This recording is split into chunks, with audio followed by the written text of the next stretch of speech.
मैं प्रिया राज, आप देख रहे हैं एक न्यूज 24। जी हां, एनडीए पार्टी और कहा जाए बिहार के मुख्यमंत्री नीतीश कुमार के लिए सबसे बड़ा अभिशाप इस वक्त की। जी हां, आपको बता दें कई मुद्दों पर एनडीए पार्टी घिरती नजर आ रही है। 4 जगहों पर उपचुनाव और 2025 का बिहार विधानसभा चुनाव, जहां पे एनडीए सरकार के साथ साथ सबसे बड़े चेहरे जाने वाले यानी बिहार के मुख्यमंत्री घिरे नजर आ रहे हैं। और घिरने की बात भी हो जाती है क्योंकि मुद्दे काफी खास है। आज तमाम मुद्दों पर बातचीत करेंगे। बातचीत के लिए मेरे साथ मेरे सहयोगी इस वक्त विकास जी मौजूद है। विकास जी, मुख्यमंत्री नीतीश कुमार 4 जगहों पर उपचुनाव होने हैं, वही बिहार विधानसभा चुनाव भी 2025 का लगातार हर पार्टी सक्रिय दिख रही है। इस दौरान एनडीए पार्टी के लिए वो कौन से अभिशाप है जिसको लेकर नीतीश कुमार भी काफी ज्यादा परेशान है? देखिए, आज हम एनडीए के लिए वो 5 अभिशाप लेकर आए हैं जो एनडीए को 2025 चुनाव में भारी पड़ सकती है। और ये 5 फैसले नीतीश कुमार के जो एनडीए को डुबा सकती है और नहीं बचा पाएंगे तो चिराग पासवान एनडीए को इस 5 अभिशाप से। जी हाँ, आज जो हम 5 अभिशाप आपको दिखाने जा रहे हैं, दर्शकों से अपील है कि आप आखिरी तक देखिए और समझिए खबरों की अंदर की खबर कि आखिरकार एनडीए के लिए वो 5 खतरे की घंटी जो है वो क्या कुछ है। वैसे में चिराग पासवान सबसे अहम चेहरा जो 2025 में कमाल कर सकते हैं या नहीं, ये भी सवाल उठ रहे हैं। तो हम पहले चलते हैं सीधा सीधा। पहला जो अभिशाप है एनडीए के लिए, वो अभिशाप स्मार्ट मीटर के नाम पर निकलकर सामने आ रहा है। इस वक्त स्मार्ट मीटर जो है वो बिहार में आग उगल रहा है। स्मार्ट मीटर जो है वो एक आग लगा के रखा हुआ है बिहार में। और स्मार्ट मीटर के नाम पर जो धांधली हो रही है, इसको लेकर विपक्ष के साथ साथ बिहार की जो जनता है वो अलग रुख अपना के रखी हुई है। साफ तौर पे सरकार को बिहार की जनता घेरते हुए कई सवाल खड़े किए कि सरकार जो है स्मार्ट मीटर के नाम पर जनता को ठगने का काम कर रही है। स्मार्ट मीटर के नाम पर जनता को अवैध उगाही कर रही है सरकार। और ये सारे सवाल जो है विपक्ष भी उठा रहे हैं। और विपक्ष जो है ये स्मार्ट मीटर के नाम पर सीधा जनता के बीच में खड़ी नजर आ रही है और एनडीए को घेरती हुई नजर आ रही है। लेकिन चिराग पासवान की पार्टी स्मार्ट मीटर के खिलाफ तो है, लेकिन खुलकर सरकार का विरोध नहीं कर पा रही है। इसका जो नुकसान है चिराग पासवान के साथ साथ एनडीए को 2025 और इस वक्त जो उपचुनाव हो रहे हैं इसमें उठाने पड़ सकते हैं। और ये पहला अभिशाप एनडीए के लिए जो नीतीश कुमार का फैसला स्मार्ट मीटर के नाम से आया। जी बिल्कुल विकास जी, पहला जो सबसे पहला अभिशाप है वो है स्मार्ट प्रीपेड मीटर को लेकर के।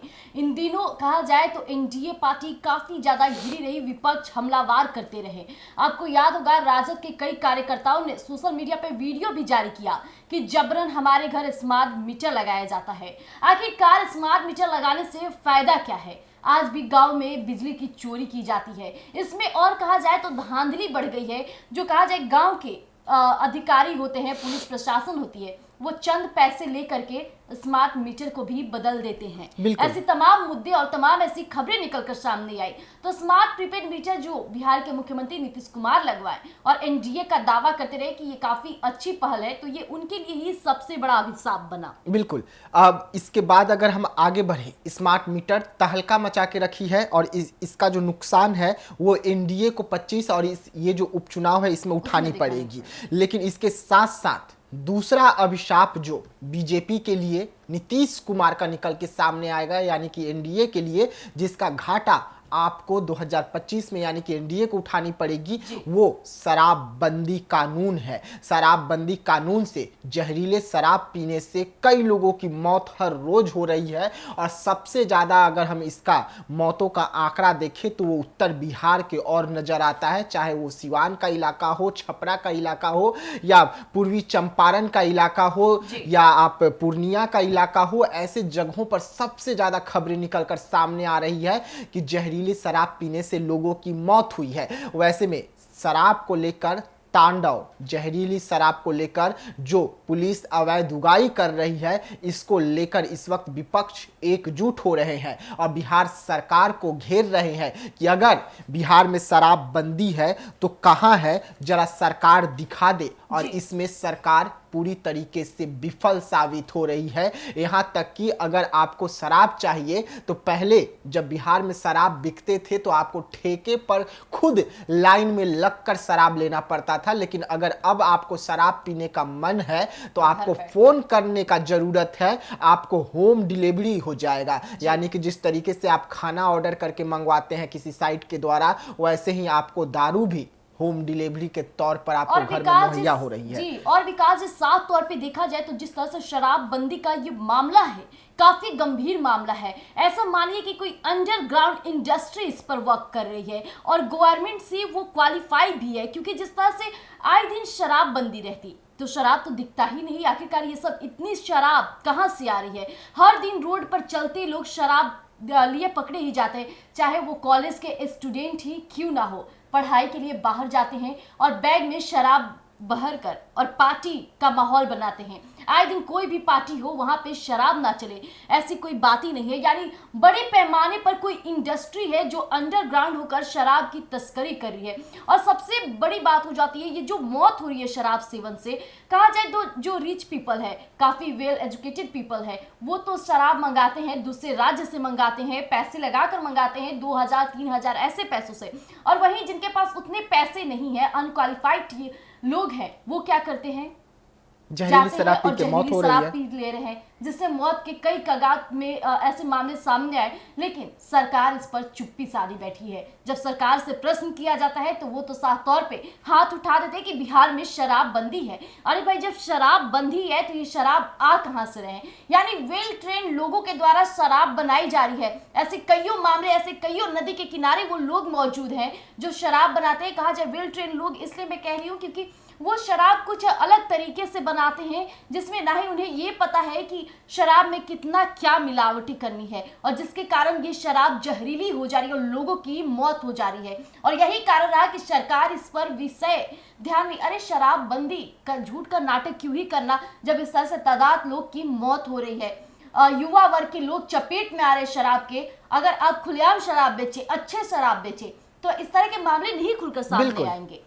और अगर ये अभिशाप के बाद तीसरी अभिशाप की ओर आगे बढ़ते हैं जो एनडीए को 2025 के चुनाव में ले डूबेगी, यानी कि जनगणना जो नीतीश कुमार करवाए और कहते हैं कि ये जनगणना बिहार में बहुत फायदा पहुंचा रहा है। तो आज तक नीतीश कुमार ये पेश नहीं करवा पाए कि करोड़ों रुपए खर्च करके जनगणना तो करवा लिए और इससे ये भी पता चल गया कि किसकी कितनी परसेंटेज, जिसको लेकर आज तमाम लोग छाती पीट कर कहते हैं कि हम 18% है, तो कोई कहता है हम 12% है, तो कोई कहता है हमें घटा कर दिखाया गया, कोई कहता है हमें बढ़ा कर दिखाया गया। और इसको लेकर जो आपस में बहस हो रही है, लड़ाइयाँ हो रही है कि हम बाहुबली बन गए हैं, हमारा संख्या सबसे ज़्यादा है। और नीतीश कुमार के जो कागज पर संख्या दर्शाया गया, उस संख्या करोड़ों रुपए से खर्च करके दर्शाया गया, लेकिन उससे अब तक बिहार में रहने वाले लोगों को कितना फायदा, ये तो नीतीश कुमार नहीं बता पाए। और नीतीश कुमार कह रहे हैं कि ये फायदेमंद जो जनगणना हुई, ये बहुत फायदा पहुंचा रही है। तो आज तक मीडिया चैनल जो है इसका एक भी फायदे तो नहीं बता पाए, लेकिन नुकसान जरूर बता रहे हैं कि कितना नुकसान इससे हुआ बिहार को। जातीय जनगणना को लेकर के तो ऐसी कई विवाद की भी खबरें सामने आई। कहा जाए तो कई जगहों पे हिंसा जैसे बातें भी खुलकर सामने आई। बिल्कुल, और कई नेता ने तो आरोप लगाया नीतीश कुमार पे कि कहां पे करवाए भाई, हमारे घर तो आए ही नहीं। बिल्कुल, हमारे घर आते, सर्वे का अगर हुआ है तो हमारे घर का में लोगों का नाम बता दे, हमारे घर कब पहुंचे ये तारीख बता दे। उसमें भी नीतीश कुमार विफल साबित हुए। और उसके बाद में अब नीतीश कुमार ये तक नहीं बता पा रहे हैं कि इतना करोड़ों रुपए खर्च करने के बाद में आखिरकार योजना क्या क्या बना पाए। अगर मान के चलिए कि कोई जाति सबसे पिछले वर्ग में खड़ा है, जिनका परसेंटेज भी कम है, 2-3% है सरकार के हिसाब से, तो उसके लिए आपने क्या उपाय किया? जो 18% वाले हैं उनके लिए आपने क्या उपाय किया, या जो अभी मध्यम में है उनके लिए आपने क्या कुछ रोजगार लाए, योजनाएं लाए, आप बताइए ना भाई। तो आज तक तो आप ऐसा कर नहीं सके, लेकिन हाँ आपने जातीय जनगणना करवाया, सर्वे करवाया, सार्वजनिक किया, और सार्वजनिक करके एक लड़ाई झगड़ा का जो घर है आपने पैदा कर दिया कि हम इतने परसेंट वाले हैं, तो हम इतने परसेंट वाले हैं, हम इतने परसेंट वाले हैं, और उसके बाद आपने कोड वर्क में लोगों को बांट दिया। आपने ये काम जरूर किया जिसका नुकसान आपको उठाना पड़ेगा 2025 में, और ये तीसरा एनडीए के लिए नीतीश कुमार का अभिशाप माना जा रहा है। उसके बाद में चौथे अभिशाप की ओर आगे बढ़ते हैं। जी हाँ, चौथे अभिशाप बता दिया आपको, लैंड सर्वे। जी वो सर्वे रहा जो आए दिन बिहार और कई राज्यों में पनपता रहा है। लोगों का कहा जाए तो ये नेचर में आ गया है कि थोड़ी सी जमीन के लिए विवादी बयान खड़ी कर देना, और आए दिन जो झड़प, हिंसा और अपराधी जैसे मामले सामने होते हैं उसमें सबसे बड़ा कोई हाथ रहता है तो वो है लैंड सर्वे का, जिसे लेकर एनडीए सरकार ने बड़ी पहल जारी की। लेकिन इसके बावजूद भी किनारा और ना ही लोगों के अंदर अभी आपराधिक बयान बंद हुए। आपको याद होगा कि हाल ही में एक बड़ा और दिल दहलाने वाला हादसा हुआ जहां पे एक समुदाय के लोगों ने कई लोगों के घर जला दिए। विकास जी क्या कहना चाहेंगे आप? देखिए, लैंड सर्वे सरकार करवाने चली जी। सरकार का एक अहम योगदान रहा कि वो सरकार ये चाहती थी सुनिश्चित करना कि किसका कितना सच में जमीन है ये पता चल जाए, और इसे अलग तरीके से सर्वे माना जा रहा था। लेकिन सरकार इतनी जल्दबाजी में लैंड सर्वे का प्रोजेक्ट लेकर आ गई कि सरकार के पास ही जमीन की कई कागज जो थी वो मुहैया नहीं है, और न ही लोग रजिस्टर्ड नहीं है, और न ही लोगों के पास वो कागज है। वैसे में लोग जो जमीन पुश्तैनी बेच चुके थे उस पर भी दावा ठोकने लग गए कि ये तो हमारी जमीन है, क्योंकि अब सरकार के पास ही कागज नहीं है, सरकार के पास ही प्रूफ नहीं है। और इसी को लेकर इतना बवाल बढ़ा कि सरकार अपने ही इस सर्वे में फंसती हुई नजर आई, और सरकार को बैकफुट पे जाना पड़ा। सरकार को इसे 3 महीने के लिए टालना पड़ गया, और अब ये बोला जा रहा है कि ये प्रोजेक्ट को कुछ दिन के लिए रोक दिया गया है 3 महीने के लिए, उसके बाद हम इसको करवाएंगे। यानी कि सरकार बैकफुट पे, जो मतलब दबाव सरकार पर बनी कि आपके पास जब कागज ही नहीं है तो आप सर्वे कैसे करवाने पहुंच रहे हैं जी। लोगों को पहले आप कागज तो मुहैया करवाइए, उसके बाद ही ना आप सर्वे करवाएंगे। तो इनके पास कागज है नहीं, लेकिन ये सर्वे करवाने के लिए मैदान में कूद गए, और मैदान में कूदे तो चारों तरफ से घेरे गए। और जैसे ही विपक्ष ने इस मुद्दा को लपक लिया, विपक्ष बोला कि साला यही सबसे बड़ा मुद्दा धराया है, इससे एनडीए पर खूब हमला करेंगे, और सीधा जमीन से जुड़ा हुआ मामला है, यानी कि लोगों को घर से जुड़ा हुआ मामला है, लोगों के अधिकार से जुड़ा हुआ मामला है, तो सीधा हम लोगों तक पहुंचेंगे। और यही कारण रहा कि विपक्ष यानी कि राजद सबसे पहले इस मुद्दे को लपका, और लपक कर सरकार पे पूरी पार्टी और पूरी पार्टी के नेता और प्रवक्ता जो है जोरदार हमला करने लगे। हर रोज पीसी, हर रोज नेताओं का बयान, और नीतीश कुमार ऐसे घिरे, और बीजेपी खुद बीजेपी के प्रदेश अध्यक्ष जायसवाल जी ऐसे घिरे कि भाग खड़े हुए, और इसे टालना पड़ गया सरकार को। और अब ये कह के बच रहे हैं कि नहीं होगा, कुछ दिन के लिए रोका गया है। लेकिन ये बड़ा अभिशाप बीजेपी के लिए और नीतीश कुमार के लिए, क्योंकि अगर सर्वे होता है, जो कागज आप मुहैया नहीं करवाएंगे और सर्वे करवाने के लिए पहुंच जाएंगे, तो इसका अभिशाप आप पर ही जाएगा, और जो लोग नाखुश होंगे, जिनके हाथों से उनकी जमीन चली जाएगी, वो आपको कभी वोट नहीं करेंगे। पांचवा सबसे बड़ा अभिशाप माना जाता है, जी हाँ सबसे बड़ा इसलिए क्योंकि गौर करने वाली बात है। चिराग पासवान केंद्रीय मंत्री, इन दिनों केंद्रीय मंत्री चिराग पासवान जिस दमखम के साथ बिहार में अपने चेहरे को चमकाए, वो बिहार के मुख्यमंत्री के साथ साथ एनडीए पार्टी के लिए सबसे बड़ी अभिशाप बनी। बिल्कुल, देखिए, अगर हम चिराग पासवान की बात करें तो चिराग पासवान एक ऐसे नेता, उभरते हुए नेता, करोड़ों दिलों पर राज करने वाले नेता, भले ही उनका केंद्र से बहुत अच्छा रिश्ता है, मोदी के हनुमान माने जाते हैं, कहते हैं कि मोदी है तो मुमकिन है, मोदी है तो सब कुछ है, मैं मोदी का हनुमान हूं, बड़े गर्व से चिराग पासवान कहते हैं। चिराग पासवान की पूरी पार्टी कहती है चिराग पासवान जब भी नरेंद्र मोदी का नाम लेते हैं तो कहते हैं कि मेरे प्रधानमंत्री, सीधा मेरे प्रधानमंत्री कहते हैं। लेकिन वही प्रधानमंत्री के हनुमान चिराग पासवान का रिश्ता बीजेपी से उतना भी ठीक नहीं है जितना केंद्र के नेताओं से ठीक है, और वो केंद्र के नेता हैं, बिहार के नेता नहीं है। तो यही कारण है कि बिहार बीजेपी हो या बिहार एनडीए हो, चिराग पासवान का रिश्ता उतना अच्छा नहीं है। नीतीश कुमार के साथ भी खटपट है, नीतीश कुमार के साथ भी अनबन है, और यही कारण है कि चिराग पासवान बिहार को लेकर, बिहार की राजनीति को लेकर हमेशा एनडीए के खिलाफ बयान देते हुए आए हैं और लगातार देते हुए आए हैं, जिनसे चिराग पासवान की मुश्किलें काफी ज्यादा बढ़ती हुई नजर भी आ रही थी। और यही कारण थी कि चिराग पासवान इतने ज्यादा एनडीए से खिलाफ हो गए थे या बीजेपी के बड़े फैसलों से कि पशुपति पारस को भी आगे बढ़ाना शुरू कर दिया गया। बिल्कुल बिल्कुल, लेकिन ये सब के बाद भी चिराग पासवान मोदी के करीब हैं, ये ठीक है, लेकिन नीतीश कुमार के उतने करीब नहीं है, बिहार बीजेपी के उतने करीब नहीं है। क्या रिश्ता है नीतीश कुमार के साथ चिराग पासवान का, बिहार बीजेपी का, ये सबको पता है, और वक्त वक्त पे चिराग पासवान इसका उदाहरण पेश करते भी आ रहे हैं। वैसे में ये 4 अभिशाप तो है ही, साथ साथ 5वां चिराग पासवान भी एक अभिशाप के रूप में ही बिहार एनडीए के लिए साबित हो सकते हैं कि अगर चिराग पासवान को खुश नहीं रखा जाएगा नीतीश कुमार की ओर से, बिहार एनडीए के ओर से, तो ये खुद एक बड़ा अभिशाप बनकर चिराग पासवान जो है वो एनडीए के लिए सामने खड़े होंगे।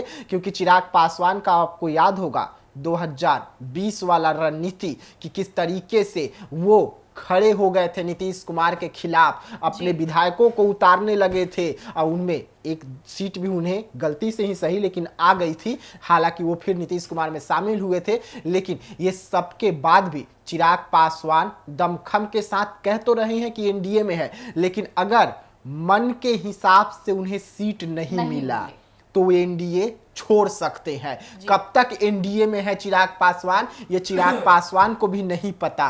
कब तक एनडीए के साथ चलेंगे ये चिराग पासवान को भी नहीं पता, नहीं उनकी पार्टी को पता है। वैसे में चिराग पासवान कब बदल जाए और कब बदलकर चिराग पासवान बिहार एनडीए के लिए एक अभिशाप के रूप में, एक पहाड़, एक चट्टान की तरह आकर खड़े हो जाएंगे और सीधा चुनौती पेश करेंगे नीतीश कुमार को, बिहार बीजेपी को, बिहार एनडीए को, इसका भी एनडीए को ध्यान रखना होगा कि अगर आप चिराग पासवान को दूध पिला रहे हैं तो चिराग पासवान को अगर दूध आप बंद भी करेंगे पिलाना तो वो आप ही के लिए श्राप होगा, वो आप ही को डसने के काम करेंगे, ना कि किसी और को डसने का काम करेंगे। तो जैसा कि भी आपने सुना कि 5 अभिशाप किस तरह से एनडीए सरकार पर हावी पड़ रही है, जैसा कि हमने 5 अभिशाप को आपके समक्ष रखा। लेकिन अब देखने वाली बात हो जाएगी कि 4 उपचुनाव जो जगहों पर होने वाली है और 2025 बिहार विधानसभा चुनाव है, इस पर इन अभिशापों का कितना गहरा असर पड़ता है, क्योंकि असर अभी से दिखाना शुरू हो गया है। जो मुख्यमंत्री नीतीश कुमार के बिहार से लेकर के कई राज्यों में हवाबाजी चल रही थी, वो धीरे धीरे कम होते नजर आ रहा है। ये 5 अभिशाप का ही कारण है कि मुख्यमंत्री नीतीश कुमार अब धीरे धीरे बैकफुट पर आने लगे हैं। अब देखने वाली बात हो जाएगी कि बिहार विधानसभा चुनाव में इसका कितना दमखम के साथ क्या वाकई नीतीश कुमार अपने अभिशापों से बचने के लिए बड़े पैमाने पर कार्य करेंगे या यूं ही फंसते चले जाएंगे। तब तक के लिए आप यूं ही बने रहिएगा एक न्यूज़ 24 पर। धन्यवाद।